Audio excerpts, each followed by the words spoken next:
Hi dear students, welcome to Kavitha's NEET classes. This is an extensive lecture on the Smart Study Plan for the upcoming NEET examination 2022. The strategic guidance which you will gain in this lecture will drastically improve your preparation for the examination, thereby increasing your score exponentially high so that you can land in your dream medical college very shortly. So let's get into the lecture. There's so much of confusion and doubts about when will the NEET examination be held in 2022. So it is expected to be held anywhere between the last week of June to first week of July. So the NEET examination 2022 will be held between the last week of June and the first week of July in this year. And the registration process, that is, when will the notification for the examination be released? So it is expected that the notification will be released in the first week of April, preferably on 1st April.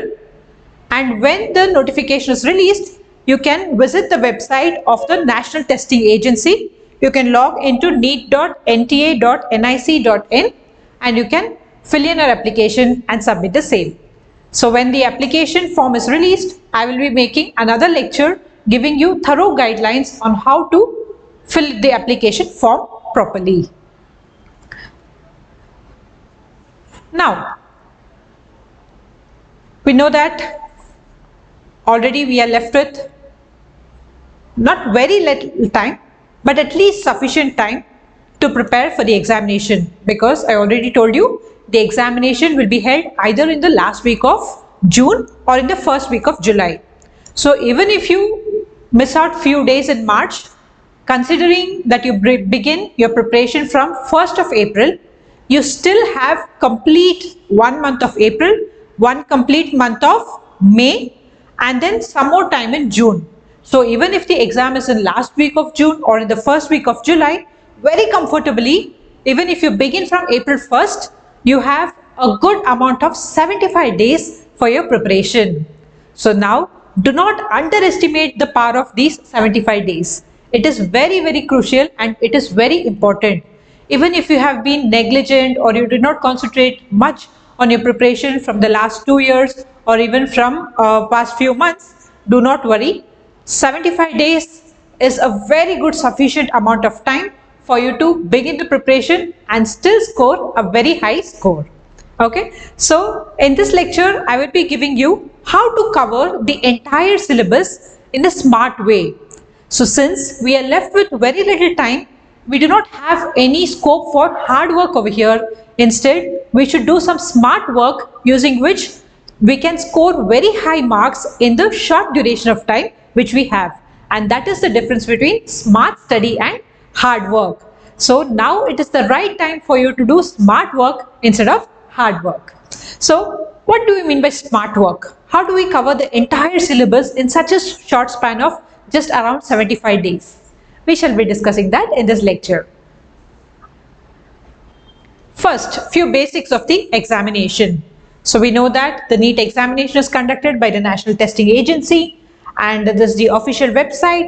It is a all India level examination and it is conducted for entrance to get entry into the medical and dental colleges throughout our country.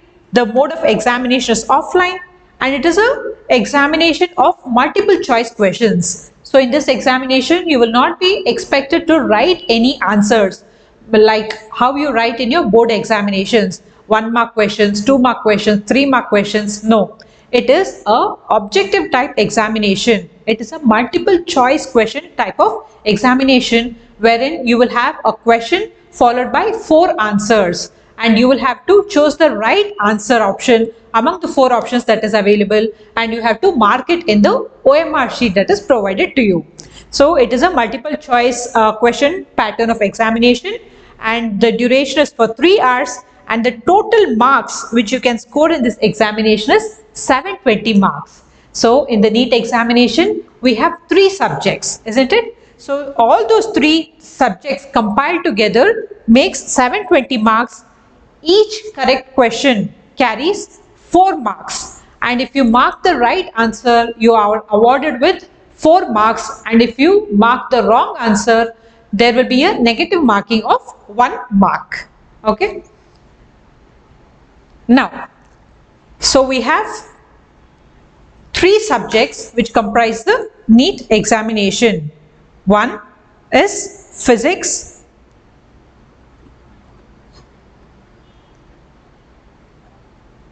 so the physics subject carries 45 questions and the marks is 180 marks. So 45 questions carrying 4 marks each, which leads to 180 marks. Then chemistry. So again in chemistry, you will get 45 questions, each carrying 4 marks, which leads to 180 marks again. Then you have botany.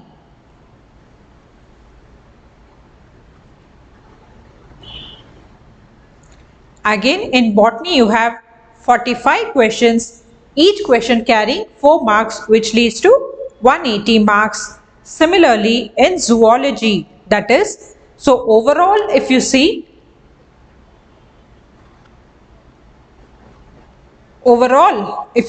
botany and zoology, that is entire biology combined, you will get 90 questions, which leads to 360 marks. So 45 plus 45 question leads to 90 questions, right? 90 questions and each carrying 4 marks, which ultimately leads to 360 marks. Fine. This is the scheme and the pattern of the examination. So the total score or the total marks for which this examination is conducted is 720 and you will have 180 questions. Okay.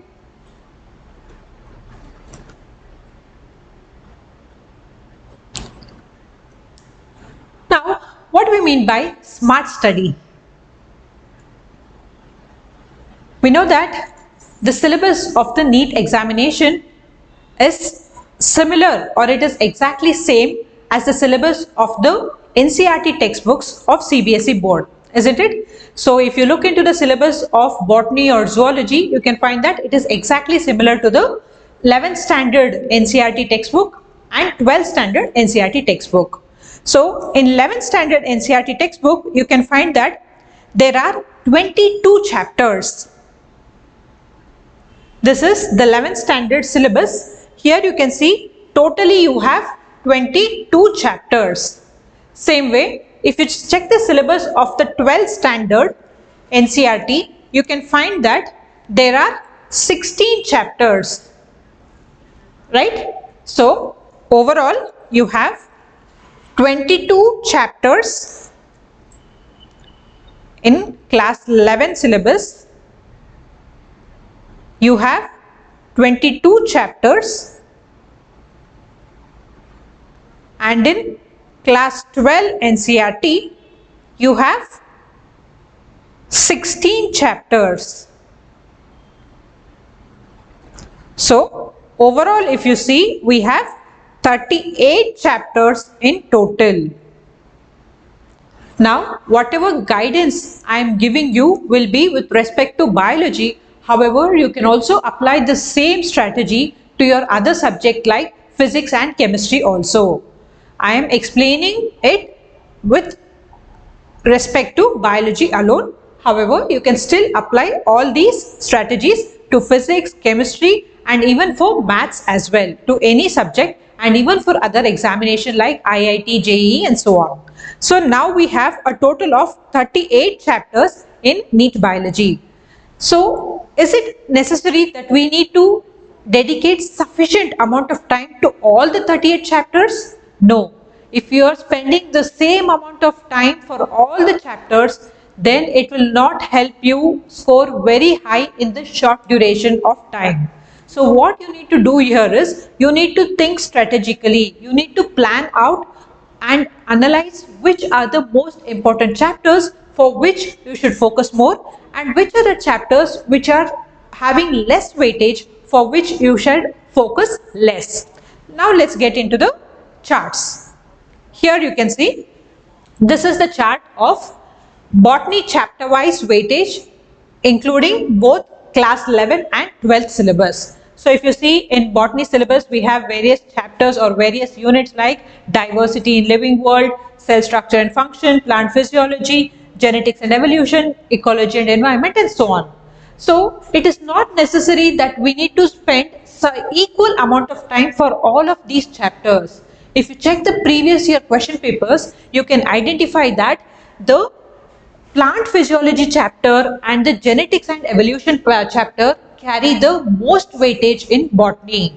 So here you can see in genetics and evolution chapter, it is fetching you around 20% of the weightage. So 20% of 180 is 20% of 180 is approximately 36 questions. So you can expect that from this unit, that is genetics and evolution, you will get around 36 questions. Same is the case with plant physiology. Plant physiology carries a weightage of 19%. So you can expect closely around again around 36 questions from plant physiology also. So when you consider the botany syllabus, these two chapters have the highest weightage, that is genetics and evolution and plant physiology. Each of them carries around 20% weightage, which is equal to 36 questions in your examination. Okay, so here you must understand that you have to dedicate more amount of time for these chapters and less amount of time for the other chapters like diversity in living world or the structural organization, which carry just around 10% of the weightage. So this is going to be your strategy for the next 75 days. I have already told you which are the important chapters in botany which carry the highest weightage. So you need to focus more on these chapters. So what will you do when you're making your timetable? You will prioritize these high weightage chapters in the beginning. Once you finish these chapters which carry the highest weightage, then you will move on to the other chapters which carry the less weightage. Okay, so this is called as smart study. Same way, when we move on to the chapter wise weightage in zoology. Again, in zoology, we have various units of biotechnology, biology and human welfare. We have human physiology, we have structural organization in animals, we have biomolecules, animal kingdom and so on. So in the overall zoology syllabus of class 11 and class 12, if you see that it is the human physiology part, the chapter in human physiology, that is digestion, excretion, respiration, it is these chapters which carry the highest weightage. You can see that 21% of weightage is allocated to human physiology. So again here you can see that you will get closely around 35 to 36 or more questions from human physiology alone. The next one is biology and human welfare, and then comes biotechnology, which gives 16% weightage. So after human physiology, the other two important units are biology and human welfare and biotechnology. Again, you can expect around 30 questions from each of these units also. So when you're making your timetable, you will prioritize these high weightage chapters. So in botany, it will be plant physiology, genetics, and heredity, and in zoology it will be human physiology, biology and human warfare and biotechnology. So first your focus and utmost attention should be on these important chapters which are having the maximum weightage in your syllabus, because if you complete this you will be able to cover a huge number of questions in your examination. Got it? Then once you are comfortable with these chapters, you have completely studied these chapters, then you can move on to the less chapters which are having less weightage. So after human physiology, biology and human welfare and biotechnology, you can move on to other chapters like animal kingdom, structural organization, biomolecules, evolution, reproduction, etc. Got it? So this is how you have to prioritize which chapters you need to finish first before moving on to the other chapters which are less important and which fetch and which carry less questions in the examination. Next, so here you can see that this is the class 11 syllabus. This is the class 11 syllabus wherein I have already told you this chapter, that is these chapters of human physiology, these chapters, that is plant physiology, human physiology, these are very important. So first make sure you cover these chapters when you begin preparation for biology. Next, after this you can concentrate on the other chapters like structure and functions and organization, plants and animals, diversity in living world, and so on. Same way in class 12. So this is the syllabus of class 12. You can see that here again this chapter, that is genetics and evolution, biology and human welfare, biotechnology, these chapters are the ones which have the maximum weightage. So you will have to finish these chapters first before moving into the other chapters.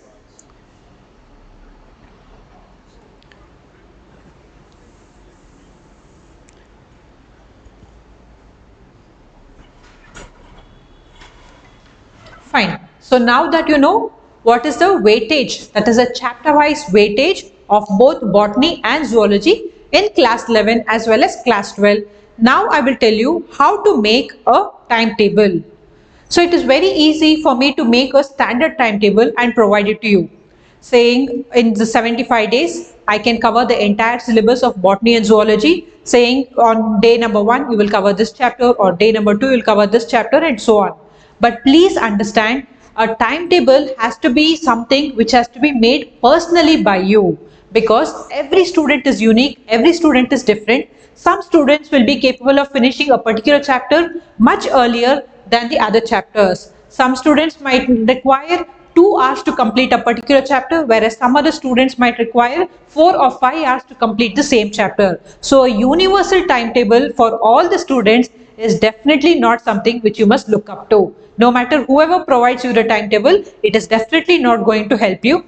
And a timetable is definitely something which you have to make on your own, because it is you and only you who know what are your strengths, what are your weaknesses, what is the chapters which you are very good at, what are the chapters which you are weak at, and how much time you will need to grasp a certain topic. Some students will be very good at certain topics within botany, whereas they will lack or they will take much more time to grasp certain topics in zoology. So there is so much of differences between students, and a universal timetable for all of them is definitely not going to help whoever is going to make it. So please understand the tips whatever I am sharing with you with respect to making a timetable, and make a timetable on your own, and definitely that will help you reach the target. Please do not follow any other ready-made timetable which is made by somebody else, because it will not suit you and your needs. Fine. So first, when we are going to make a timetable, what are the things which we need to keep in mind? As I already told you, first and foremost is the weightage. So we know what is meaning of weightage, right?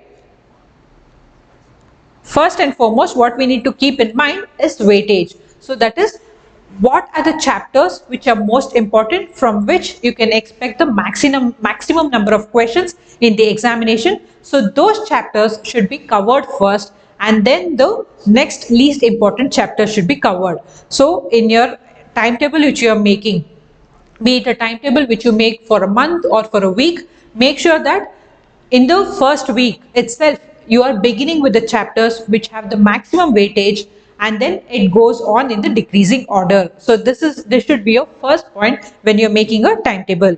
Second one is the difficulty level. That is, whenever you are making or studying a topic, you should understand to what extent you are comfortable with that topic. Do you find that topic or the chapter very difficult, or you find it very easy? And further, what is the difficulty level of the questions which are arising from that particular chapter? So where it is very important for you to keep a copy of the previous year question papers along with you when you are preparation. So each and every topic which you study, you should go to the previous year questions and check what kind of questions have been derived from that particular topic. Are they twisting the chapters, or are they twisting the questions, or the questions are pretty straightforward? or do you need to go too much in depth in that chapter in order to answer the questions which have been asked from the topic? So you have to keep all these things in mind, and you need to keep cross-checking. As in how you prepare every topic or every chapter, you need to go back to the previous year questions and keep solving that simultaneously. Please do not do this mistake of completing the entire syllabus first and then going and checking the multiple choice questions or the previous year question papers. That is going to be a disaster. Trust me, it is definitely going to be a disaster, because it takes quite some time for you to complete the entire preparation, and suppose you are not left with any time to solve the MCQs or the previous year questions, it is definitely going to push you into a difficult situation. So do not do that mistake of keeping the solving of MCQs or the previous year questions to the end. Always keep a copy of the previous year questions along with you, whichever topic you are studying, and then keep cross-checking as in how you finish the chapter or the topic. So say you take the topic of digestion. There are different subtopics. Say the first topic under digestion chapter is the alimentary canal. So once you finish the topic alimentary canal, you can go back to your previous year questions and check what are the questions that have been asked from this particular topic. So you will have a very good idea whether, based on the knowledge which you have acquired from your study, are you capable of solving the questions which have been asked from that topic. Or you can even complete the entire chapter on digestion and then go back to the questions asked in that chapter and you can solve those questions. But please do not do the mistake of completing the entire syllabus and then going back to the MCQs or the previous year questions. That is definitely going to push you into a difficult situation. So the study and the preparation as well as solving the MCQs or the previous year questions should happen simultaneously and go hand in hand. Okay. Next one is the length of the chapter. So whenever you are making a timetable, keep the length of the chapter also in mind. Certain chapters, like say the cell, the unit of life, or cell cycle and cell division. These are all very simple chapters, and it is possible for you to solve or prepare for this chapter in a single day, right? Say you take the example of the chapter the cell, or the chapter on cell division. These are very simple chapters and you have been studying these topics right from your school days. So it is very easy for you to prepare this topic, and it will hardly take 1 or 2 hours for you to complete the full preparation. So here you can club these two chapters, that is the cell and the cell cycle and cell division, in one day itself. So in one day you can finish both these chapters, whereas there will be some other chapters like biotechnology or some other chapters like genetics and evolution, wherein like the chapter on principles of inheritance and variation, or molecular basis of inheritance, wherein you will have to study about the DNA structure, the double helical structure of DNA, what is transcription, what is replication, what is translation. So these are quite cumbersome topics, and these topics will need much more time. So you cannot allocate 2 hours for a chapter on cell biology, and you cannot allocate the same 2 hours for another chapter, that is molecular basis of inheritance. Okay, well, for cell biology, that is the cell cycle and cell division together, you might need to allocate some 2 hours, whereas this single chapter alone might need some 3 to 4 hours. So keep all these things in mind when you're making a timetable. So what is the length of the chapter? To what extent you are comfortable with that chapter? What is the difficulty level of the questions which have been asked from that particular chapter? And what is the weightage of that chapter in the entire syllabus? And how many questions you will be getting from that topic. So all these will help you to make an informed decision on how much time you need to allocate for each of these chapters. Final and most important point which you need to keep in mind is your strength and weaknesses. What do you mean by strength and weaknesses here?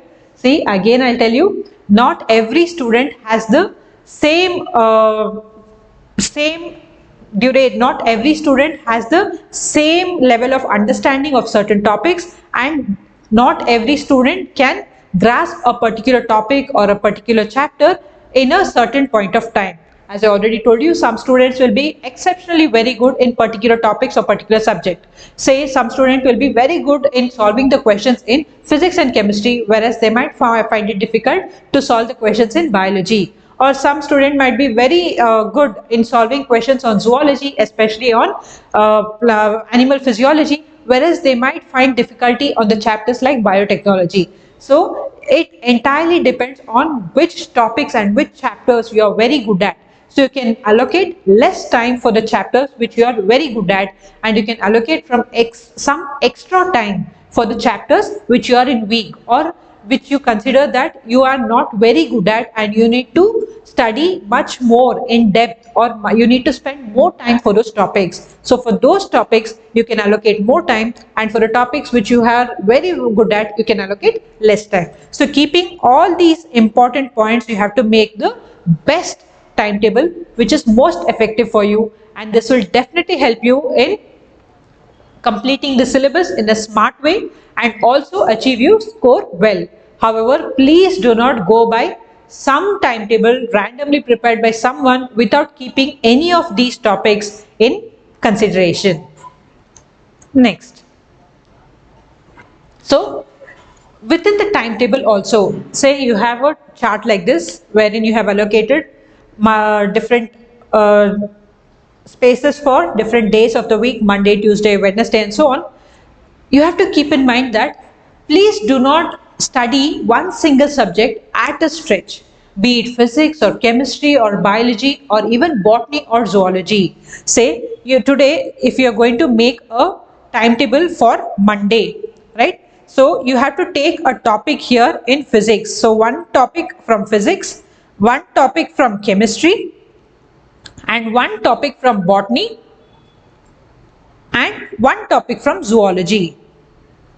This way, what happens is, neither do you get bored by reading a particular subject for a very long time, and neither do you panic that you have not covered the other topics. Say for example, you are concentrating only on botany for one entire week. So by the end of that week, you will be frustrated with botany, and at the same time you will also have some sort of tension that you have not yet begun your preparation for zoology, or you are not concentrating on physics or chemistry. However, we know that the weightage of botany and zoology combined is higher than physics and chemistry. Yes, definitely we need to consider that, because from physics and chemistry we are getting 90 questions, whereas from entire biology, that is botany plus zoology, we are getting 90 questions. So you will have to allocate less time for physics and chemistry, and you will have to allocate more time for botany and zoology.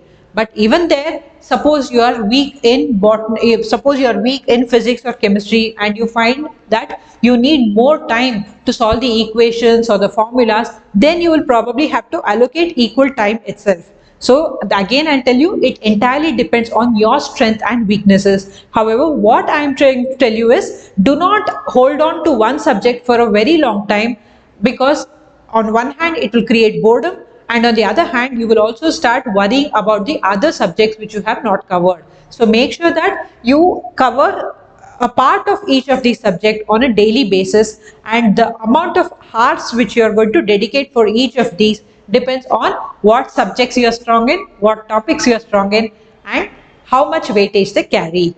Fine. Next. So study hours.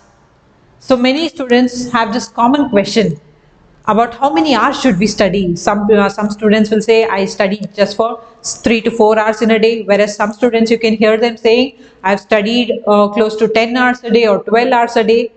So again, let me tell you, some student, say a student A can finish a chapter on biotechnology in 5 hours, whereas a student B can finish the same chapter in 3 hours, whereas there can be another student C who can finish it in 7 hours. Right? So each one of you are unique, each one of you have your own strengths and weaknesses, and we must always concentrate on maximizing our strength and minimizing our weakness. That is the key formula for success. Maximize your strengths and minimize your weaknesses. So how many hours to study? See, now that we are fast approaching the examination and we hardly have around 75 to 90 days with us, you cannot be any more relaxed and study, a very less duration. And we also know that since the last 2 years, due to COVID, there has been so much of disturbances, and many students could not concentrate much in online classes, and all this has happened. Forget the past. Okay, 2 years has passed away already, and now do not regret for all the time that you have lost. Even now, you can start the preparation, and you can definitely score very high. So how many hours you should study is entirely dependent on you. So what was your level of preparation? Have you been consistent with your preparation from the last 2 years or 3 years? Or probably some of you all might have begun your preparation from a much earlier age. So how well have you prepared for your board examination? That also influences your preparation in NEET, because what you have prepared for this board examination is the basic, and you can apply that knowledge to solve the questions here in the NEET examination, isn't it? So all of these factors come into play. However, it is still not late. You can definitely begin a preparation now, and you can still make it to get a good score. So do not worry about how many hours you are going to study. Instead, concentrate how many effective hours you are going to put into this preparation. That matters. Whether you are going to study only for 2 or 3 hours, or you are going to study for 7 to 8 hours, it is really not going to make a difference. All that makes a difference is how much you are going to prepare, and how effective you are going to prepare in whatever duration you are going to prepare. Say you are going to study only for 4 hours, and you put your 100% mind into it, and you are going to finish a considerable amount of syllabus. That is very good. Instead of sitting for 6 hours or 7 hours and hardly concentrating on studies, and instead of concentrating, you're just lost in thinking about your results or something else. So it is not going to help you, right? So how many hours you're going to study is entirely up to your discretion. All that matters is how effectively you're going to prepare, and how best you're going to deliver it in the examination. Next, at what time should I study? So this is another common question, where many students ask whether we have to study early in the morning or late in the evening or late night. So which is the best time of study? See, there's nothing as such which is the best time for study. It depends on which time you are the most productive. Some students are most productive in the early morning hours, whereas some students are productive in the afternoon hours, whereas other students, after having a heavy lunch, they go for a nap in the afternoon and they cannot concentrate much. Whereas some students can sit up all night and concentrate, they have the best productivity during the night time. So you have to understand at what time of the day you are the most productive, and at what time you have a peaceful environment to sit at home and study, and at what time you are capable of grasping and studying very effectively. So that will be your best time for study, and it is not like because somebody studies in the morning or somebody studies at late night, you have to follow them. It is not like that. Just understand what suits best for you and do that. So what is the right time to study? Whenever you are the most productive, that is the right time for you to study. Then should we take breaks in between? Yes, definitely. Say you have made a timetable of 4 hours. You cannot sit for 4 hours at a stretch and study, because if you keep studying continuously and if it becomes monotonous, you do not have the same amount of grasping capability. That is, you cannot take in the whatever you study so effectively. So what I would suggest is, at least once in every 40 to 60 minutes, take tiny breaks. Do not make the break half an hour or 1 hour. Just take tiny breaks, have a glass of water, go stand outside in your veranda, just look at some greeneries, look at some green trees, take a deep breath. If possible, do some breathing exercises, and then resume back to your studies. So within every 40 to 60 minutes, a break of 5 minutes will be ideal. Okay. Next, how to revise what I study? Revision is very important. Revision is the key to remembering. So many students complain that they read a lot but they are unable to recall whatever they studied. So what is happening? The fault, I cannot say it is a fault. What you are lacking is revision. So what you need to do is, say you are reading a chapter today, a chapter on biomolecules. or say you're reading a chapter on digestive system. So when you're reading digestive system, the first topic in digestive system is alimentary canal, isn't it? So on the first day, that is Monday, you're reading alimentary canal, and then you're reading digestive glands.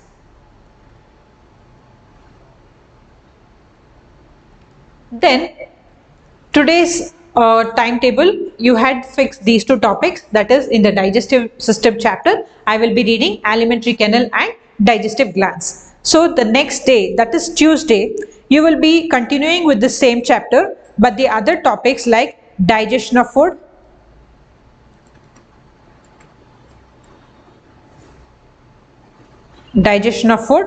and disorders of digestive system. Okay, so second day, so on Monday you would have completed these topics, alimentary canal and digestive system. Second day, that is Tuesday, when you are beginning to read this topic, that is digestion of food and disorders of the digestive system, you have to spend at least 5 to 10 minutes revising the topics of the previous day, that is alimentary canal and the digestive glands. See, because you have already prepared for these two topics in the previous day thoroughly, it won't take you much time. All you need is some maximum of 5 to 10 minutes. So once you need to brush through these topics once again on Tuesday, and then you have to begin the topic for that day, that is digestion of food and disorders of the digestive system. And when you move to Wednesday, again you will revise, if you have prepared very well, it will hardly take 5 to 10 minutes. So whatever you have studied on Monday and Tuesday, you will revise that on Wednesday within 5 to 10 minutes, and then you will begin with a fresh topic for Wednesday. So this is how you keep revising whatever you have studied on the previous day, and on the end day of the week, say on Sunday or Saturday, you will have to revise whatever you studied throughout the entire week, so that you do not forget whatever you studied to the entire week. This is a very good method of revision, and do not miss it, and please do not undervalue the importance of revision. No matter how well you have studied a topic, there is a very high possibility that you will forget it if you do not revise it. So revision of the chapters which you have studied on the previous day on the everyday basis and on a weekly basis, and the same on the monthly basis, is very, very, very crucial to recall whatever you have studied. So revision is very, very important. So at the beginning of every new day, you'll have to revise whatever you studied in the previous day very quickly, and then begin that day's topics. So you have to revise at the beginning of every day, then at the end of every chapter. Say here, after finishing these topics, that is alimentary canal, digestive glands, digestion of food, and also disorders of the digestive system, once again you have to revise that entire chapter on digestive system. Okay, so you have to revise at the end of every chapter, and also at the end of every day and week. So whatever you have studied in this entire day, you can revise it within some 20 minutes before you go to bed at night. So that will help you to retain whatever you have studied. Same way you can do revisions at the end of every day, end of every week, and at the end of every month as well. Next. So many students ask, is it necessary for us to solve the previous year questions or the multiple choice questions? Solving the previous year questions or the multiple choice questions is the most important part in the preparation of any competitive examination. It is not just with respect to NEET or IIT JEE or any other examination, be it any competitive examination which is based on MCQs, or even other examinations, you definitely have to solve as many as MCQs, and you definitely need to go through the previous year question papers. So what are the benefits which you get by going through the previous year question papers? You get to understand what kind of questions will be asked from a particular topic or a particular chapter. So that itself will help you to prepare or approach that particular topic or chapter based on the questions which have been asked. So how do we solve the MCQs or previous year questions? So some students ask, should we read the entire syllabus? Say you take up botany syllabus of NEET examination. You have so many chapters, or say you take up the class 11 NCRT. So in class 11 NCRT, you have 22 chapters. Should we complete all the 22 chapters first and then should we go look at the previous year questions or the MCQs? No, that is a very, very, very wrong approach. Please do not do that mistake. I'm repeating it again and again because it is a blunder to do that. As in how you finish a topic, say you are studying reproduction in organisms, or you are reading principles of inheritance and variation, or you are reading human health and disease. Whichever chapter you are reading or whichever topic within the chapter you are reading, you have to solve the questions on that topic or on that chapter instantly. Say you finish a chapter on biotechnology, that is biotechnology and its applications.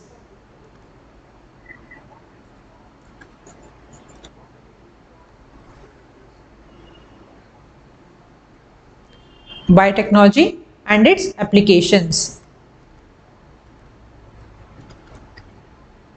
So, as in how you finish the topics which are present in this chapter, or even if you cannot do that, at least when you finish this entire topic, biotechnology and its application, immediately go check the previous year question papers. See what are the questions which have been asked from this particular chapter and solve as many MCQs as possible from this chapter. Only then you can consider that you have completed this chapter. Got it? So it is not like you take one chapter and you read it 10 times and you think that you have completed reading that chapter for your examination. That is only half of your preparation. Only when you solve the previous year questions and the MCQs asked from that chapter, you have completely prepared for that chapter or for that topic. So this is how you have to approach, and not in this way where you read all the topics in NCRT 11 or in NCRT 12 or entire syllabus of botany or entire syllabus of zoology and then look into the MCQs or the previous year questions. That should not be the approach. Okay. Next, again coming to test series. So many students have this idea that they have to begin taking up tests only after completing the entire syllabus. Again, I'll tell you, this is also going to be a blunder if you do so. As in how you complete certain chapters, please start taking up test series. It's okay even if you are not thorough with some other topics which you have not prepared. Still take up the test series. Please do not wait until you complete the entire syllabus so that you can take up the test series, because it's going to be fatal.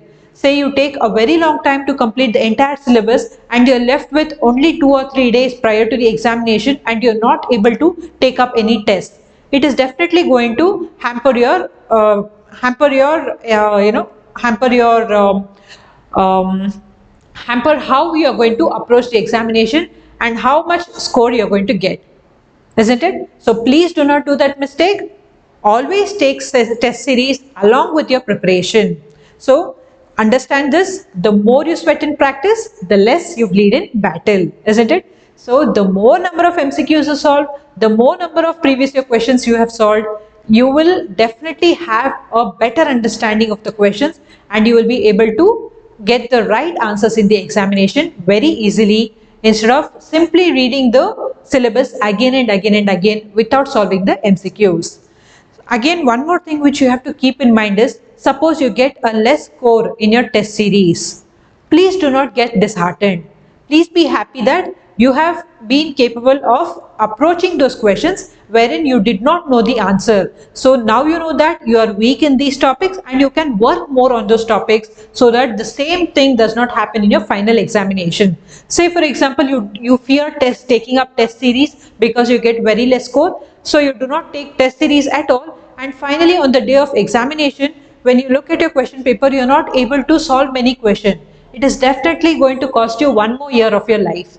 Instead, take as many test series as possible, and even if you get a very less score, it is still okay. At least this test series has helped you in identifying the topics which you are not good at. which you are weak at, or the topics which you are getting confused. Even though you have prepared for this topic, you are not able to approach the questions from that particular topic. So all these feedbacks you are getting based on your performance in that test series, and you can work on that so that you do not face the same problems in the final day of the examination. So test series are definitely a must for yourself, and do not get disheartened with whatever score you get. It is definitely a stepping stone, and it is definitely going to help you in your final examination.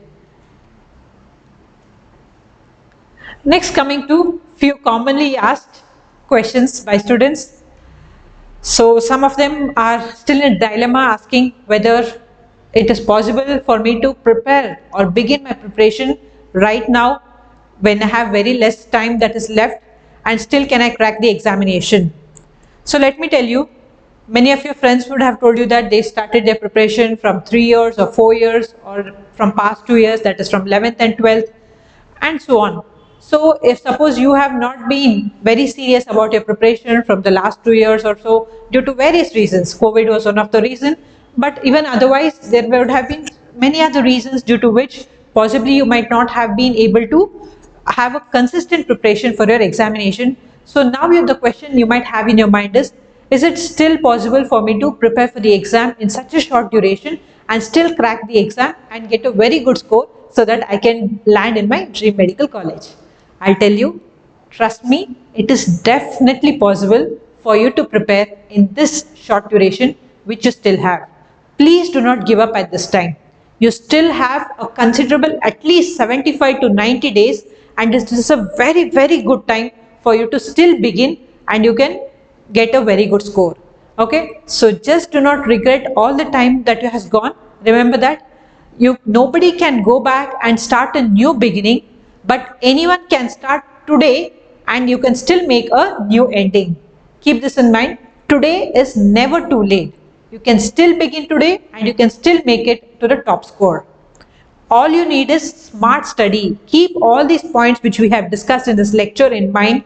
Prioritize the topics which are most important. Make a proper, efficient timetable based on the tips which I have given, and utilize the remaining 75 to 90 days in the most effective manner. So whatever time has been wasted has been done. You cannot redo it. So whatever time that is left now, if you utilize it in the best possible way, I can tell you definitely you can score the best marks. So it is still not late. Definitely you can begin now and you can have a very good ending. So again, it's the same question. So whether 75 days is sufficient, is it too late to begin now? No. Sometimes too late is just in time. So today is never too late. Please do not think that you are already late, so let me skip this exam and let me take a drop year and appear in the next, that is in 2023. Probably you can take up in 2023 also, but why do you want to waste the time which you have right now? You can definitely prepare very well in the time which is still available and you can crack the examination. Okay? So for more such informative videos and much more videos on tips and tricks and how to approach the examination, what should be a strategy on the day of the examination, how to have a cool mind, and how to approach the examination with utmost belief and confidence, I will be making a series of lectures until your examination. So for more such videos and lectures and informative tips and tricks, you can subscribe to my channel and also follow me on social media. And if you like this video, do subscribe and hit the like button. And you can also type whatever queries or doubts you have in the comment section. I will definitely reply back to you. Until I meet you in the next informative lecture, wish you all the very best for your examination. Take care. Bye. Have a good day.